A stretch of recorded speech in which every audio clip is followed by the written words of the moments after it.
we'll continue that chapter, dock and harbor. Okay. In the last class, we discussed about the components of harbor, and today we'll discuss the classification of harbor. Different classification. Okay. First classification is based on the protection it needed. I mean the harbor, the protection it needed. Based on that, first classification is that natural harbor. Natural harbor means the harbor is protected by storms and waves. The harbor protected by storm and waves by natural land contours. Okay, in all sides of the around this harbor there will be natural land contours, and you can say island. Okay, that is called natural contour. And for that protection, any man-made construction is not, means artificial construction is not done.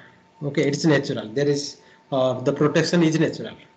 Okay, you can find this natural harbor in Kandla Airport, Cochin Port, and Mumbai Harbor. Semi-natural. Semi-natural means there will be natural land contours and land contours, and at the entrance it require man-made protection. Like here in this side, okay, in this side there is what? There is contours of land, and in this side at the entrance it requires man-made construction or the artificial construction. Okay, so here this side you need artificial construction, means it's mix of both. That's why it is called semi-natural harbor. Malvi Port, Visakhapatnam Port, okay, Veerabal Port, these ports you can find the semi-natural harbor. Artificial harbor like in Palm Island, Dubai, Chennai harbor. Okay, the artificial harbor is one which is man-made and protected from storms and waves by engineering works. Okay, it is man-made. Artificially it is constructed. Artificially it is constructed so that it can be protected from waves or tides, okay, or winds. And that type of harbor is called artificial harbor.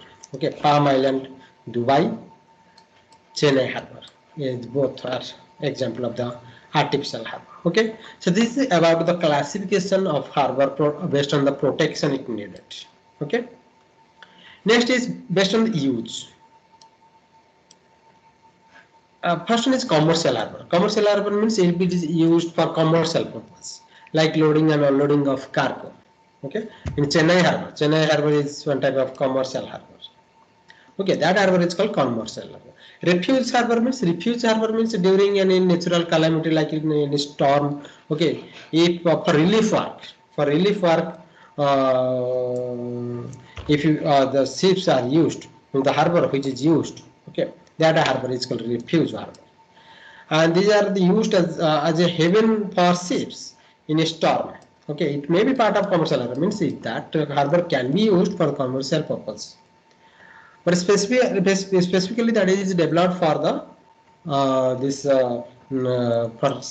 saving the people's life. Okay, means for especially used for the natural calamities. Okay, like a relief work. That's called refuge harbors. Okay, Chennai harbor, Visakhapatnam harbor is one kind of these refuge harbors. Military harbor means it is used for military works, like naval base.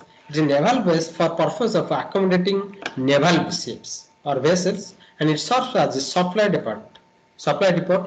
Okay, Mumbai harbor and Cochin harbor, both are the example of this naval harbor or can say military harbor. Okay. And fishing harbor means the harbors which are used for the arrival and departure of these fishing ships. Okay, fishing ships, and also there is arrangement to catch the fish. Okay, in that harbor there is arrangement. In that harbor there is arrangement to catch the fish, and the ships, the fishing ships are usually come to this harbor for the for loading and unloading. Okay. So this is called fishing harbor. Okay, these are about the use classification of the harbor based on the use.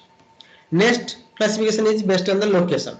If the harbor is located in ocean, then it is called ocean harbor. If it is located in a river, it is called river harbor. If it is in canal, then canal harbor. If it is in lake, it is called lake harbor. Okay. Next is planning. how planning is carried out for a harbor.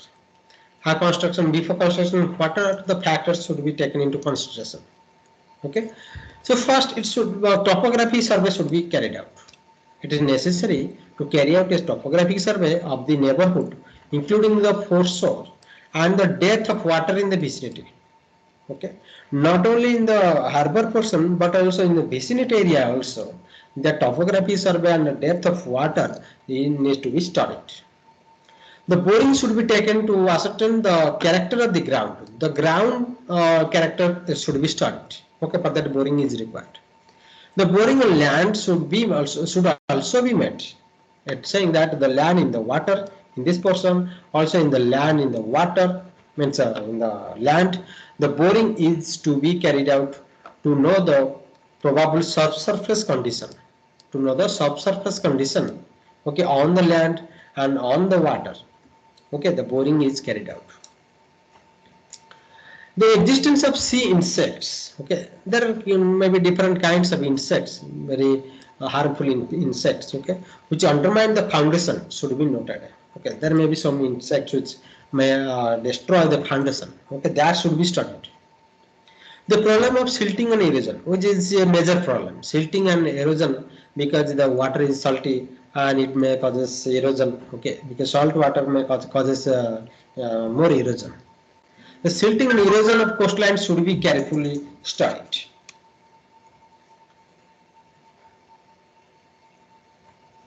The natural meteorological phenomena should be studied. The meteorological phenomena means frequency of storm, okay, rainfall, means the maximum depth of rainfall, that should be studied, because rainfall causes runoff water to join to this sea. Okay, that may causes that may destroy the harbor. Okay, the range of tides.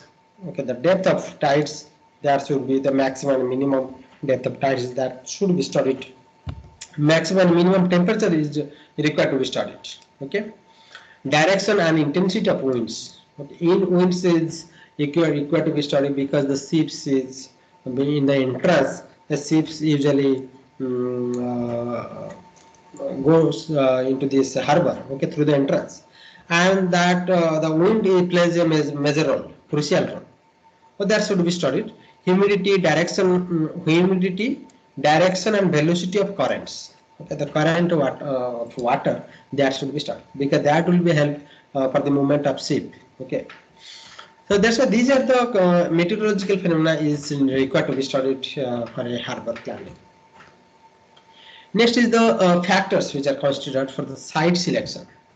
Means which site should be selected for the construction of the harbor, and what are the factors that should plays a crucial role. First one is, these are the common actual factors. Okay, availability of cheap land and construction material. Cheap land and construction material, that is obvious. Transport and communication facilities, that is required, because it's required for the not only road transport, that and also that we see for water transport, for the this loading unloading of this cargo, and means the things which are coming in the this ships, through ships, that should be loaded to the trucks or something. Okay, that means for road transport there should be communication should be better. Okay, natural protection from winds and waves. Natural protection from winds and waves, that should be studied. Industrial development of the locality, that should be studied. Seabed, subsoil and foundation condition, that should be studied. Traffic potentiality of harbor, that is required. Okay, availability of electrical energy and fresh water. Okay, if energy is available, then it will be, the cost will be very less. Okay, favorable marine conditions required. Favorable marine conditions required. Defense and strategic aspect, that is also need to be studied. Okay, defense and strategic aspect, because you have to see whether nearby is any enemy countries are there. So that should be studied. Okay, these are the major factors, these are common factors which is to be studied for the construction of the harbor. Okay, thank you so much for today's class. Thank you.